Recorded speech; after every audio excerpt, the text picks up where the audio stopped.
शादी के लिए लड़की में क्या देखे। आज सुबह घर में कुछ ज़्यादा ही खटपट चल रही है, जिस वजह से मेरी नींद भी जल्दी खुल गई। उठकर जैसे ही मैं कमरे से बाहर गया, मम्मी शुरू हो गई। मम्मी, अच्छा हुआ तू खुद ही उठ गया, वरना अभी मैं आने ही वाली थी तुझे उठाने के लिए। चल अब खड़ा मत रहे, जल्दी से तैयार हो जा। मुझे पता था कि कहाँ जाना है, लेकिन फिर भी मैंने मम्मी से पूछा, आरव क्यों मम्मी? अच्छा, अब कोई नाटक फिर करने की सोचना भी मत। माँ जल्दी तैयार हो जा, जल्दी तैयार हो जा। आरव, अरे माँ, तुम कैसी बातें कर रही हो? पहले लड़की की फ़ोटो मंगवाते हैं, उन्हें अपना भेजते हैं, उसके बाद परिवार वाले मिलने जाते हैं। तुमने देखा है? नहीं, किसी ने नहीं देखा, और कल से पीछे पड़ी हो जाना है। वहाँ जाकर हमें अगर कुछ पसंद नहीं आया तो फिर? मम्मी, अरे मैं तेरी माँ हूँ, और कितनी खूबसूरत लड़कियों की फ़ोटो मंगवाई है तूने। कोई पसंद की कहीं गया मिलने? और वैसे भी हम तो मामा के यहाँ जा रहे हैं, उनके यहाँ पूजा में, वहाँ वो भी आएंगे। मामा ने देखा है, और अभी हम लोग कोई लड़की देखने या रिश्ते की बात करने नहीं जा रहे हैं, बस देख लेंगे, पसंद आया तो सोचेंगे।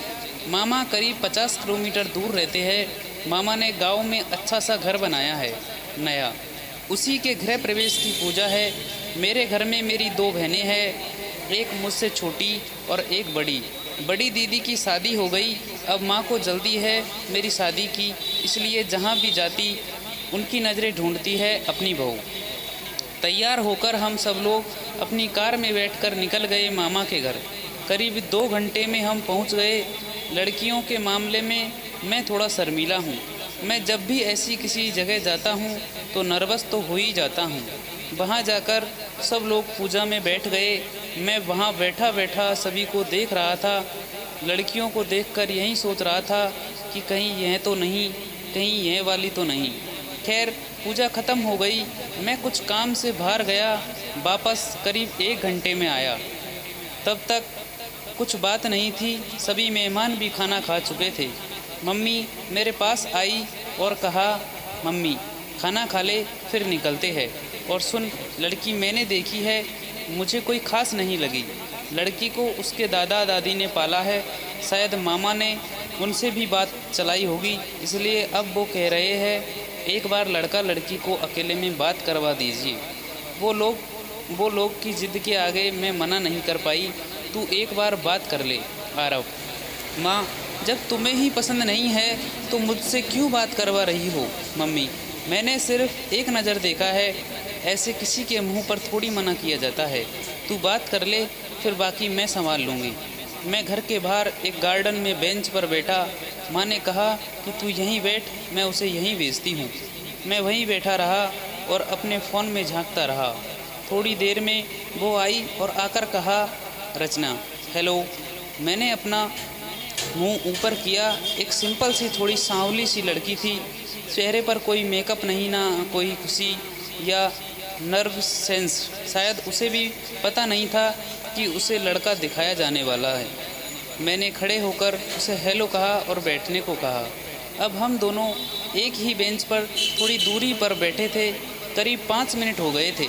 मैंने उसे देखा, उसने एक भी बार मेरी तरफ देखा नहीं, ना ही कुछ बात की। 8 मिनट की चुप्पी के बाद वो बोली, रचना, अच्छा ठीक है, अब चलते हैं, लेकिन आप लोग अभी या तो फिर घर पहुंचकर जवाब दे ही देना, क्योंकि दादा दादी फिर आस लगा लेते हैं। आरव, मतलब?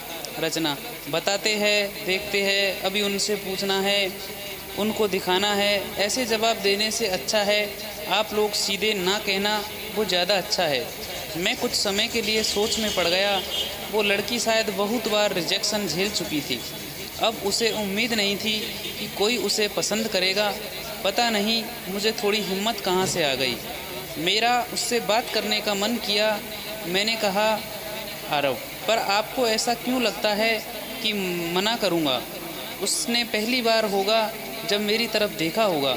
रचना, मैं आपको पहले ही बता दूं कि मैंने बड़ी मुश्किलों के साथ अपनी पढ़ाई की है। अब मैं एक जॉब करती हूँ। अपने दादा दादी की जिम्मेदारी मुझ पर है। शादी के बाद भी मैं यही करूँगी। उनका मेरे सिवा कोई नहीं। उनका ख्याल मुझे ही रखना है। आपकी मम्मी जी को भी मैंने सब पहले ही बता दिया। मैं कई बार रिजेक्ट हुई हूँ। अब मुझे पता चल गया है ना कहने वाले चेहरे किस तरह के दिखाई देते हैं। उनके चेहरे को देखकर ही मैं समझ गई कि यहाँ भी वही होने वाला है। इसीलिए मैंने आपसे कहा कि जो भी हो साफ साफ कहिएगा। आरव, आपकी तरह। रचना इतना कहकर उठी। रचना, चले आरव, चले आरव। रुकिए, मुझे आपसे कुछ बात करनी है। रचना थोड़ी सरप्राइज हुई और फिर बैठी। कुछ मिनट का हमारे बीच में फिर सन्नाटा रहा, लेकिन मेरे मन में बहुत कुछ चल रहा था। मैंने उन 15 मिनट में मन ही मन एक फ़ैसला ले लिया और उसी समय मैंने रचना को कहा, आरव, जवाब अभी तक आपने सुना है, अब आप जवाब देना। रचना, क्या मतलब?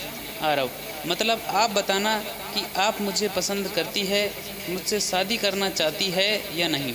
और हाँ, साफ साफ जैसे अभी बात की वैसे ही जवाब देना। रचना के चेहरे का रंग बदलने लगा। चेहरे पर जो बेरुखी थी अब वो धीरे धीरे शर्म और हंसी में बदलती दिख रही थी। रचना, इतना जल्दी भी मत कीजिए, अपने घर वालों से बात कर लीजिए। और ऐसा भी नहीं कि आप अभी हाँ कह दे फिर शादी के बाद बदल जाए। आरव, नहीं बदला तो? रचना, जाइए पहले घर पर बात करिए। आरव, वो सब मैं देख लूँगा, आप अपना सोचे कि आपके दिल में क्या है। इतने में ही मेरी छोटी बहन की आवाज़ आ गई कि मम्मी बुला रही है। मैंने जाने के पहले फिर वह कहा, आरव, अगर आप अपना नंबर देना चाहे तो। रचना ने कुछ नहीं कहा, शायद उसे अभी तक विश्वास नहीं था। मैंने अपना नंबर उसे एक कागज़ पर लिखकर दे दिया। घर जाने पर सबसे पहले मैंने माँ को बताया कि मुझे लड़की पसंद है। मम्मी, क्या बोल रहा है? तुझे पहले कितनी अच्छी अच्छी लड़कियाँ दिखाई, तूने पसंद नहीं? ऐसा क्या कर दिया जादू रचना ने? माँ ने शायद मन बना लिया था कि उन्हें ना कहना है, लेकिन मैंने उनकी सारी प्लानिंग को चौपट कर दिया। आरव, माँ पता नहीं, लेकिन मुझे लगता है तुम्हें इससे अच्छी बहू और मुझे इससे अच्छी पत्नी नहीं मिलेगी। मन की साफ और सुंदर है। अच्छा किया तुमने उसकी तस्वीर नहीं दिखाई, सीधा मुलाकात ही करवाई। ऐसा लगा नहीं कि मैं उससे पहली बार मिला, जैसे कि कब से जानता हूँ। माँ और पापा भी मान गए और जल्दी से जवाब दे दिया, जैसा कि रचना ने कहा था। मामा के हाथ खबर भिजवा दी कि हमारी हाँ है। अगले दिन रचना का फ़ोन आया। रचना, हेलो आरव। हाँ बोलो, जल्दी से बताइए हाँ या ना। हाँ हो तो हम शादी की तारीख निकलवाए। रचना कुछ नहीं बोली, सिर्फ रोने लगी। बहुत दिनों से शायद आंसू को रोके बैठी थी। आज पूरे बहे। मैंने भी उसे रोने दिया। यह थी हमारी पहली मुलाकात। सिर्फ 15 मिनट में प्यार हुआ और शादी हो गई, और मैं सही साबित हुआ। अब मेरी माँ कहती है कि मुझे इससे अच्छी बहू नहीं मिल सकती। Thank you for watching this video. दोस्तों, अगर वीडियो अच्छी लगी हो तो प्लीज़ एक लाइक और अपने दोस्तों के साथ शेयर करना ना भूलें। मिलते हैं किसी नेक्स्ट वीडियो में, तब तक के लिए बाय बाय।